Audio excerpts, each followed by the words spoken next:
কুমিল্লার গোমতী নদীর উত্তরে বুড়িচং উপজেলার দক্ষিণ গ্রাম। বর্ষার পানিতে যখন চারপাশের মাঠঘাট ভিজে ওঠে, তখন ধানি জমির বুক জুড়ে প্রকৃতি যেন আঁকে তার নিজস্ব এক রঙিন ছবি।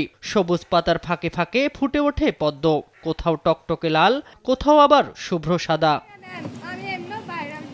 প্রায় 15 একর জমি জুড়ে বর্ষায় জমে থাকা পানির ওপর বিছিয়ে থাকে সবুজ পদ্মপাতার চাদর। আর সেই সবুজের বুক চিরে মাথা তুলে দাঁড়িয়ে থাকে রং বেরঙের অসংখ্য পদ্মফুল। সকালের নরম রোদ যখন পদ্মের পাপড়িতে এসে পড়ে, তখন মনে হয় জলের বুকে কেউ যেন ছড়িয়ে দিয়েছে রঙিন স্বপ্ন। শিশির ভেজা সবুজ পাতা, মৃদু বাতাসের দোলা, পাখির কলতান আর ফুলের মিষ্টি সৌরভে চারপাশে যেন হয়ে ওঠে এক মায়াবী প্রকৃতির রাজ্য। কখনো নৌকার ছলাৎ ছলাৎ শব্দে, আবার কখনো বাতাসে দুলতে থাকে বিশাল পদ্মপাতা। এ যেন শহরের কোলাহল থেকে দূরে প্রকৃতির কাছে কিছুটা সময় নিজেকে সঁপে দেওয়ার এক অন্যরকম ঠিকানা।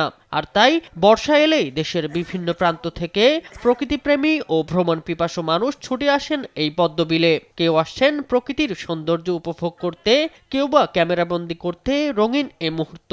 দেখলাম, ভালোই লাগলো। সবারও আমন্ত্রণ রইলো যে আইসা দেখা যান। পদ্মফুল দেখার জন্য সবাই আসে, শুনলাম, তার জন্য আমরাও আসলাম। এসে দেখলাম অনেক ভালোই লাগতেছে। এই পদ্মফুলের ফিলিংসটা অনেক সুন্দর।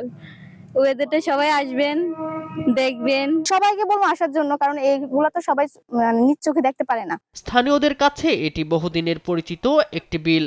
তবে সামাজিক যোগাযোগ মাধ্যমে পদ্মবিলের ছবি ও ভিডিও ছড়িয়ে পড়ার পর দিন দিন বাড়ছে এর পরিচিতি, বাড়ছে দর্শনার্থীর সংখ্যাও। পদ্মগুলোর আকর্ষণে তাদেরকে কি টেনে নিয়ে আসে পদ্মের এই যে এত সুন্দর একটা মনোরম পরিবেশ, তারপর হচ্ছে চতুর্দিকে হচ্ছে প্রাকৃতিক যে একটা সমাহার।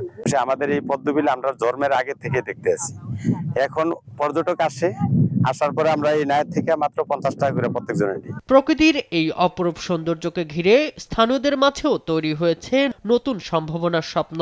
পরিকল্পিতভাবে পর্যটন সুবিধা গড়ে উঠলে কুমিল্লার এই পদ্মবিল হয়ে উঠতে পারে জেলার অন্যতম দর্শনীয় স্থান। শামীম হোসেন, নিউজ ডেস্ক, দেশ টিভি।